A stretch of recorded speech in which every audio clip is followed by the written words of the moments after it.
ओंकार सतनाम श्री वाहिगुरु एक ओंकार सतनाम श्री वाहिगुरु एक ओंकार सतनाम श्री वाहिगुरु। तू निरकार मैं सदा भवानी दायनी सामुखार गणेश पांडे रक्षा करो भगवान ब्रह्मा भगवान विष्णु भगवान महेश। सभी भक्तों को, जितने भी महाभक्त की कृपा से जहाँ भक्त आए हैं, सभी को मेरी तरफ से कोटि कोटि प्रणाम है, कोटि कोटि वंदन है। आज कथील गंजू में जो सत्संग हो रहा है, माँ की कृपा से जो सभी भक्त जहाँ जो आए हैं, कोई आर्थ बन के आया है, कोई जिज्ञासु बन के आया है, कोई कैसे कि जैसे माँ भगवती बोलती कि 4 प्रकार के मेरे भक्त होते हैं, अर्थार्थी, जिज्ञासु और ज्ञानी। तो अपनी अपनी भाव लेकर ज्ञानी और जिज्ञासु तो काम ही आते हैं, आर्थ बनकर ही सब आते हैं, मगर आते तो माँ की शरण में। जब बच्चे को भूख लगती है तो माँ के पास ही जाता है मांगने के लिए, तो माँ बोलती है वो भी मेरा भक्ति है। तो आप सभी जो जहाँ आए हैं सत्संग में, सत्संग बहुत बिरले व्यक्ति को ही मिलता है। कोई भाग्यशाली जिसके कोई पिछले कर्म अच्छे होंगे वो ही सत्संग अटेंड कर सकता है।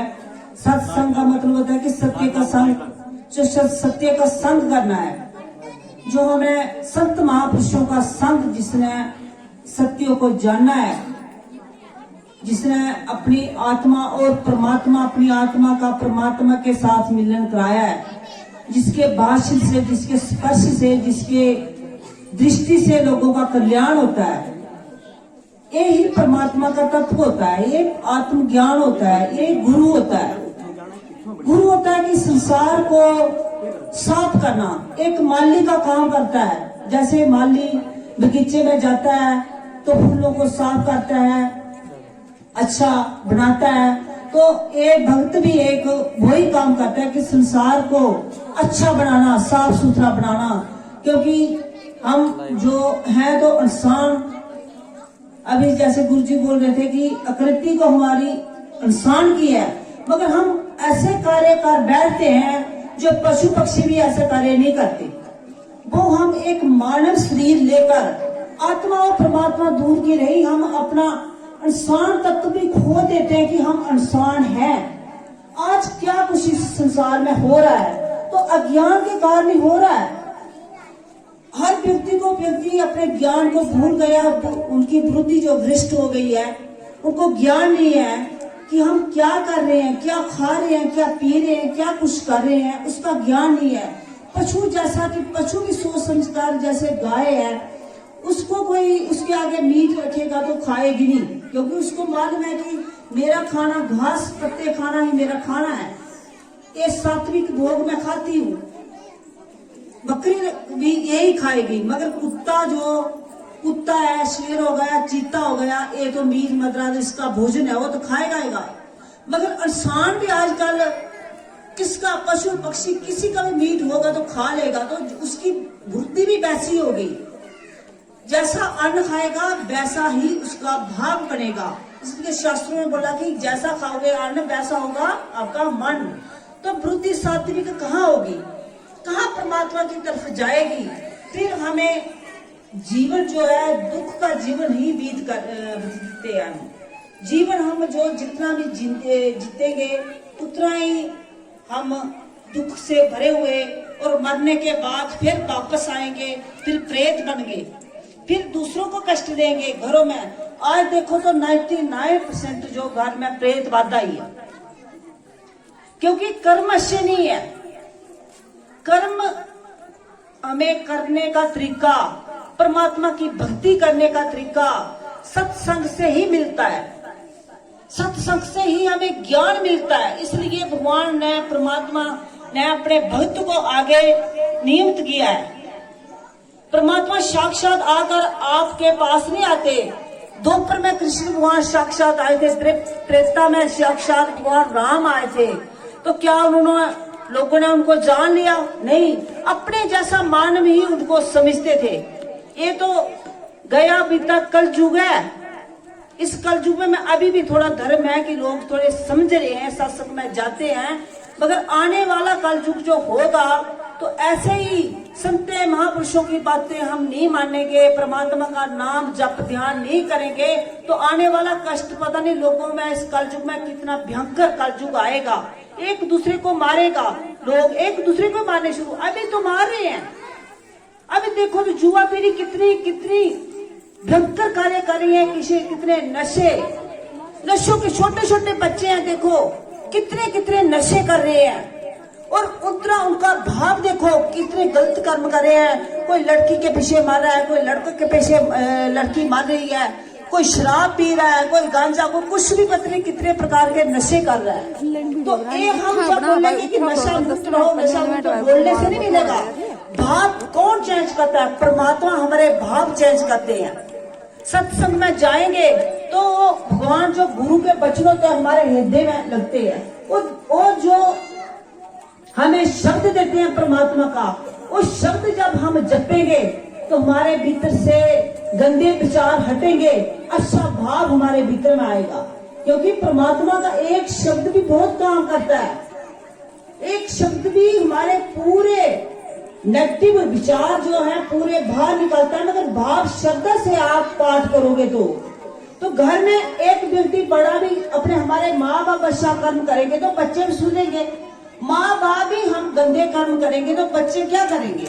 इसलिए अगर हमने आगे अपने बच्चों को बचाना है, अपने घर को अच्छा बनाना है, तो सत्संग बहुत जरूरी है। और माँ भक्ति का जो हम आज माँ की कृपा से आपको पाठ देने आए हैं, वो पाठ करना बहुत जरूरी है। घर में पाठ करोगे, घर में आपका जो क्लेश है ये मिटेगा, बरकत होगी। जो हमारे घर में भूत प्रेत पिशाच जो हमने मोरे बना रखे हैं, ये हमें कष्ट नहीं देंगे। मगर इस पाठ पर हम चलेंगे तो सत्संग आने से हमारा देह जो हमने ढक दिया है काम क्रोध लोभ मोह अहंकार से, कामना से, संसार में भटकता हुआ व्यक्ति कामना के विषय ही भटकता रहता है। ये पालू वो पालू, परमात्मा को भूल देता है। सुबह जब हम उठते हैं, सुबह उठते ही जाकर हम अपने संसारिक कर्मों में जुटे रहते हैं। भगवान ने शास्त्रों में लिखा हुआ है कि सुबह उठो, सबसे पहले परमात्मा का चिंतन करो। परमात्मा का चिंतन करने से आगे कार्य करोगे तो अपने आप के कार्य भी अच्छे होंगे। परमात्मा का सिमरन जप ध्यान करो, और घर से जब बाहर जाओगे, कोई भी कर्म करने, कोई भी काम करने जाओगे तो पहले परमात्मा का सिमरन करके जाओगे तो आपका हर काम अच्छा होगा, हर काम अच्छा बनेगा। और परमात्मा का ध्यान करने से, नाम जपने से हमारा अंतःकरण भी शुद्ध होता है, हमारे विचार अच्छे होते हैं।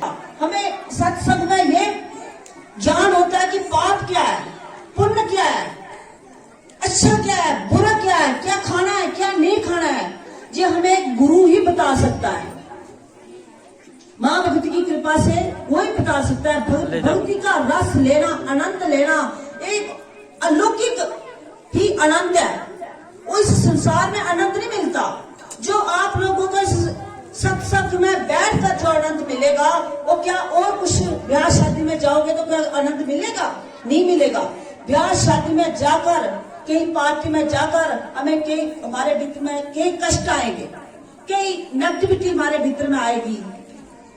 और जाकर किसी के साथ संसारी व्यक्ति के पास हम बैठेंगे तो हमारी कामना ही बढ़ेगी। हमें लगेगा इसके पास गाड़ी है, बंगला, हमारे पास क्यों नहीं है? मैं कैसे करूं? चोरी, ठगी, बेईमानी करके कैसे करके अपना घर बनाऊं, गाड़ी लूं, कुछ भी करूं, मगर है बेईमानी तो गलत कर्म बन गया, वो पाप बन गया। मगर सत्संग में जाओगे आपके पास कुछ नहीं होगा, रुखी सुखी खाओगे। अब सच्चे भाव से आप परमात्मा का चिंतन करोगे, आप रुखी सुखी से ही संतुष्ट होगे। इसलिए भगवान बोलते हैं कि सबसे अच्छा भक्त मेरा वो है जो जिसमें संतोष है। संतोष ही भक्ति है, जो हर कार्य में संतोष खुश रहता है और एकाग्रत चित्त होकर मेरा नाम लेता है। परमात्मा का शब्द जपने से, पाठ करने से हमारे भीतर में एकाग्रता आती है। एकाग्रता से हमारे अनेक रोगों का निवारण होता है, हमारे कष्ट दूर होते हैं। एकाग्रता से हमारे अंदर ज्ञान अग्नि प्रकट होती है।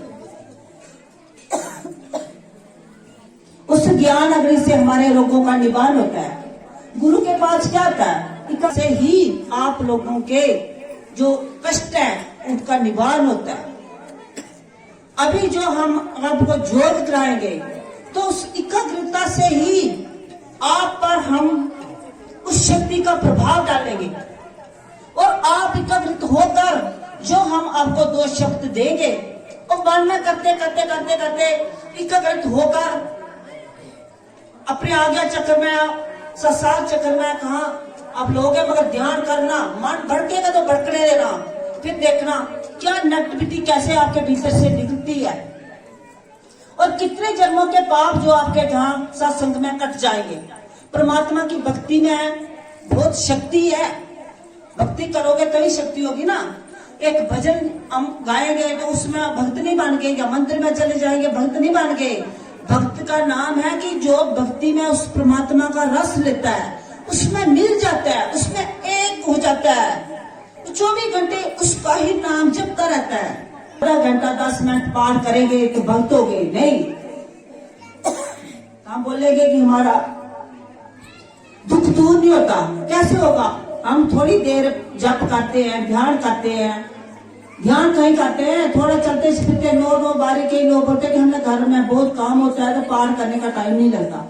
शास्त्रों में बोला कि 1 लाख जप करना ही इसका विधान है। 1 लाख जप करना इसकी संख्या है। तो हम एक माला देते हैं, बोलते कि इतना जप करना है, 108 बार ही करना है। फिर जितना हर श्वास श्वास में परमात्मा का नाम सिमरो तो उतना आपका भाव शुद्ध होगा। जब भाव शुद्ध होगा, अंतःकरण शुद्ध होगा, तभी तो हमारे कष्टों का निवारण होगा।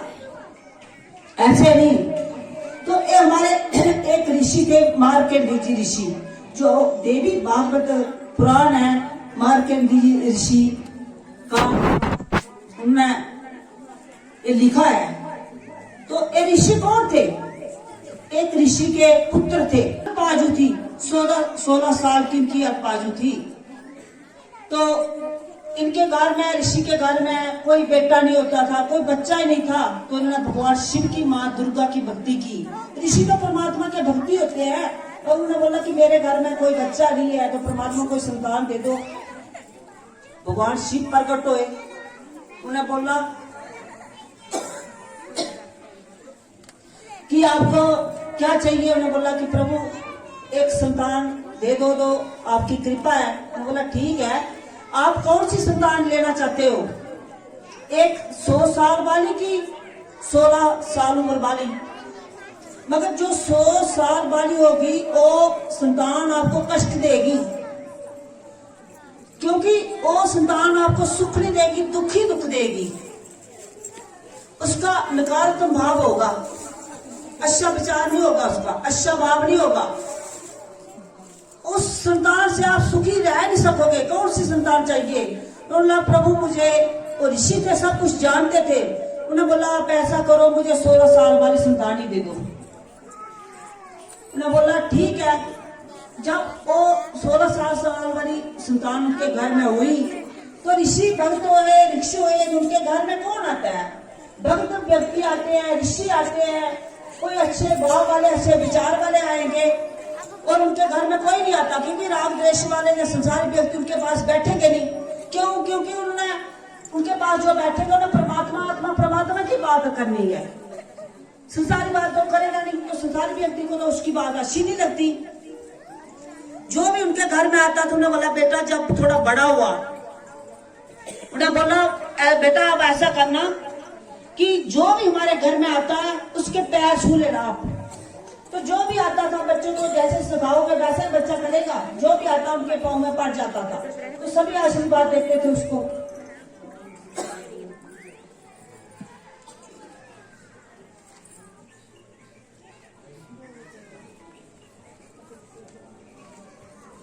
सभी उसको आशीर्वाद देते थे। तो एक दिन ऋषि आ गए उनके घर में। तो ऋषि के झट से उन्हें पैर छू लिए और थोड़ा बड़ा होता गया तो उन्हें उनको एक पाठ दे दिया परमात्मा का, ऋषि ने अपने बेटे को कि बेटा ये पाठ करते रहो, पाठ करते रहो और माँ दुर्गे की, भोलेनाथ की आप भक्ति करते रहो। बोला ठीक है।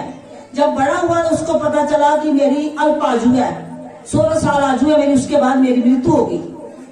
तो उसको बोला कि बेटा आप भक्ति करते रहो, अब चिंता मत करो। बोला ठीक है, जो आएगा उसके पाँव छूते रहना। बोला ठीक है।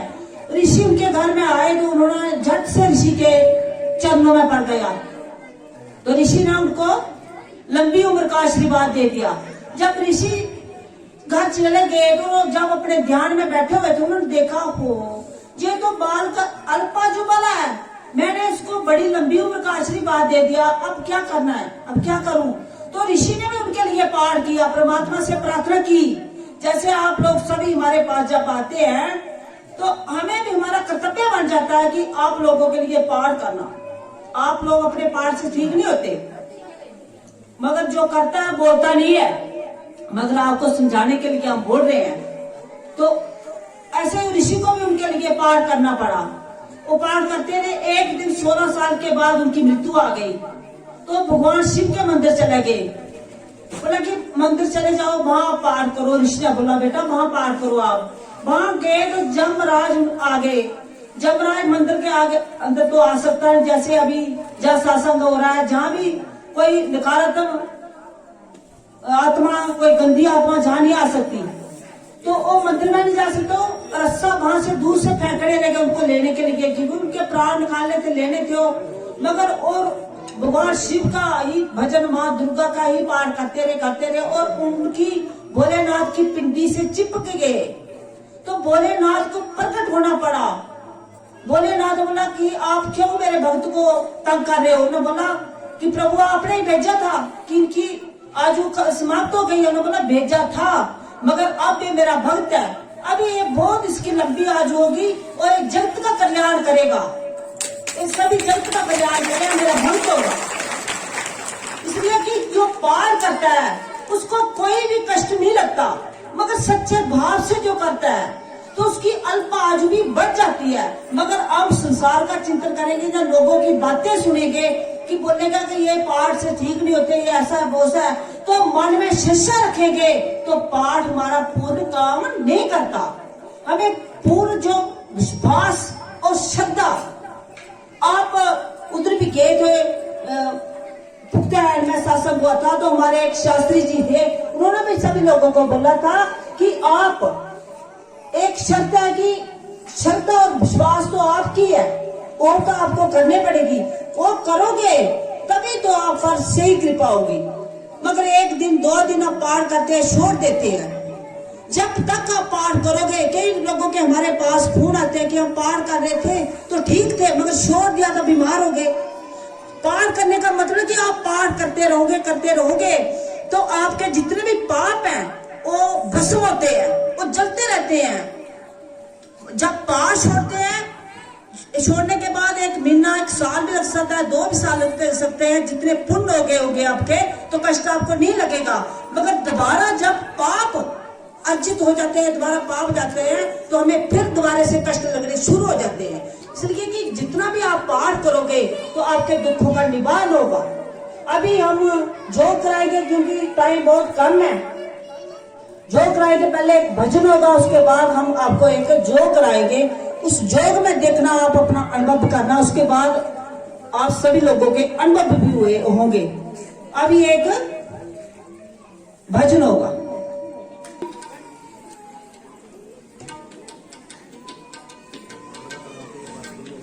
जो लगातार आते हैं सत्संग में, वो पाठ करते हैं, वो ठीक हुए हैं।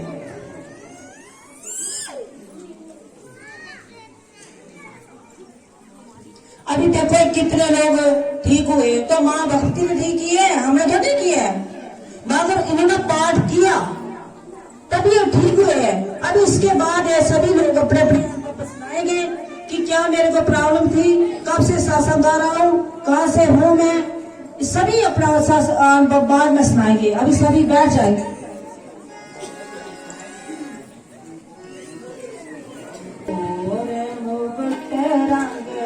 काले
Thank you.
मैं अपना जो अनुभव बताऊंगा वो शायद सबसे अलग होगा, क्योंकि मेरी उम्र 46 साल है, जिसमें से मैंने आधे से ज़्यादा उम्र जो तकलीफ़ों में काटी है। जब मैंने अपना विवाह किया उसके 1 साल बाद ही मेरी पत्नी बीमार हो गई।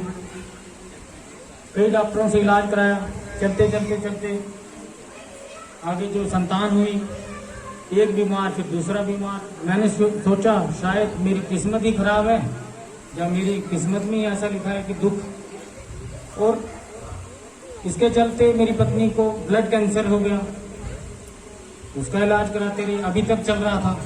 लेकिन पिछले 7-8 महीने से मैं गुरुजी से जुड़ा तो मेरी पत्नी की जो ब्लड कैंसर की दवाई है वो छूट चुकी है। डॉक्टर ने बोला कि बिल्कुल क्योर हो गई है, इसको जरूरत नहीं है अभी दवाई की, लेकिन आप उसको बीच में टेस्ट कराते रहना है। 1 साल अभी 7-8 महीने से बिल्कुल दवाई छोड़ दी है ब्लड कैंसर की, जबकि इससे पहले डॉक्टरों ने बोला था कि इसका इलाज कराना है तो थाईलैंड जाओ। थाईलैंड तो हम अपना गांव भी भेज देंगे पूरा, तभी बंदा थाईलैंड नहीं जा सकता। और इस दुख के चलते मैं फिर शराब पीने लगा। जिस 20 से 22 साल तक मैं शराब, और मैं पूरे अपने इलाके में पूरा नॉमिनेट हो गया था कि एक क्लास शराबी। हाँ, इतना था कि मैं घर के बाहर जाके गिरता नहीं था या किसी गाली गलौज नहीं करता था, लेकिन मैं किसी को बता नहीं पाता था। अपना दुख छुपाने के लिए मुझे रात को नींद नहीं आती थी कि आज मेरा क्या होगा। छोटे छोटे बच्चे हैं, 3 बेटियां हैं मेरी, पत्नी को कुछ हो गया तो मैं इसको कैसे संभालूंगा। मैंने 20-22 साल तक खूब शराब पी। एक दिन मेरे बड़े भाई साहब इनके पास आते हैं, उत्तम जी, उन्होंने बोला यार तू थोड़ा अपने आप को संभाल, ऐसे नहीं होगा, शराब पी के दुख नहीं जाएगा तेरा, तू दुख निवारण सत्संग में मेरे साथ चल निम्बला में। कुछ दिनों तक तो मैं सोचता रहा, जाऊं नहीं जाऊं, क्या होगा, इतनी परेशानी में कुछ नहीं हो सकता। फिर एक दिन मैंने मन बनाया, और जिस दिन मैंने मन बनाया कि मैं निम्बला में जाऊंगा, और मैं भगवान को साक्षी मानकर ये कह रहा हूं कि जिस दिन मैंने बोला ना, उसके 2 दिन बाद एतवार था, मेरे को आना था यहाँ, और उसी दिन से मैंने शराब नहीं पी, और 8 महीने से मैंने शराब को पिया नहीं। मेरे को मतलब कि मैं गुरु जी के पास आए, बैठा, और मुझे मन में शांति हुई। मुझे लगा कि नहीं, शायद डूबते को एक सहारा मिल गया। अब मैं गुरु जी से मतलब तहे दिल से जुड़ा हूँ, और अब मुझे शराब की आवश्यकता नहीं है। जो गुरु जी द्वारा दिया हुआ पाठ है, मैं अपने परिवार के साथ, हम तीनों लड़कियों को खुद हम 1-1, 2-2 घंटा खूब मस्ती से बैठते हैं। उसके लिए कोई ये टाइम नहीं है कि मुझे भागना है। 2-4 बारी मन मेरा भटका या छोड़ पड़े, एक माला कर लेता हूँ, छोड़, फिर मन में विचार आया, शायद गुरु जी की मतलब मुझे ऐसे आभास हुआ कि विजय सिंह, अगर तेरे 10 मिनट बाद प्राण निकल जाएंगे, तेरा काम तो तब भी छूट जाएगा ना। इसीलिए मैं चाहता हूँ कि आप सभी लोग मतलब कि भगवान के प्रति श्रद्धा रखें, गुरु माँ और गुरु जी के प्रति।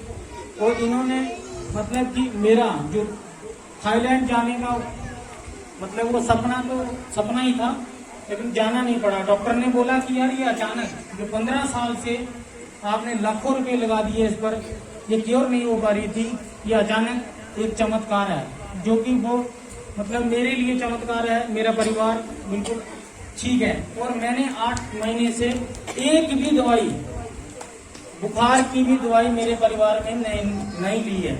हमारे घर में लड़ाई झगड़ा तो होता ही था, क्योंकि पति शराब पी के आएगा, पत्नी आगे बीमार है, वो देख रही है कि मैं मर गई, मेरे से पहले तो ये मर जाएगा, बच्चों को क्या हुआ। लेकिन हमने मतलब अभी इनके पास आकर मेरी जो आत्मा बिल्कुल शुद्ध हो गई, और हमें चाहिए कि हमें अपनी कमाई में से जो 4 पैसे लगाने चाहिए। जैसे गुरु जी के मतलब ये भंडारे में लगने के, मतलब हम सोचते हैं पैसा क्या करेंगे, इसीलिए कि कवि ने लिखा है, जो जल बाड़े नाव में, घर में बाड़े दाम, 2 हाथ उलीचिए यही से आनो काम। मतलब रोग कब आता है, रोग कब आता है, मतलब से कवि ने लिखा है कि जो नाव है वो दरिया में जा रही है, उसमें सुराग है, पानी आ रहा है अंदर, वो तो डूबेगी ना। इसलिए कहा है जो जल बाड़े नाव में, मतलब उस किश्ती में जो नाविक है, जो बैठा है, उसका काम है दोनों हाथ से उसको पानी को बाहर निकालता जाए। ताकि जब तक वो पार ना पहुंचे तब तक उस पानी को निकालता जाए, नहीं तो डूब जाएगी। इसी तरह जब हमारे पास बेअंत सरमाया पैसा आ जाता है ना, तो ये रोग कष्ट पैदा होते हैं। इसीलिए उन्होंने कहा है कि जो जल बाढ़े नाव में, किश्ती में जब जल बढ़ने लगे और घर में दाम मतलब पैसा आने लगे खूब, वो अच्छा बुरा कैसा भी हो, दो हाथ उली चाहिए, मतलब दोनों हाथों से दान देने चाहिए। यही सयानो काम। अगर आप पैसा जोड़ेंगे, छोड़ के चले जाओगे, बाद में जुआ खेलेंगे। मतलब जिसको फ्री में पैसा मिलेगा, औलाद के लिए, औलाद को सिर्फ कामयाब करो।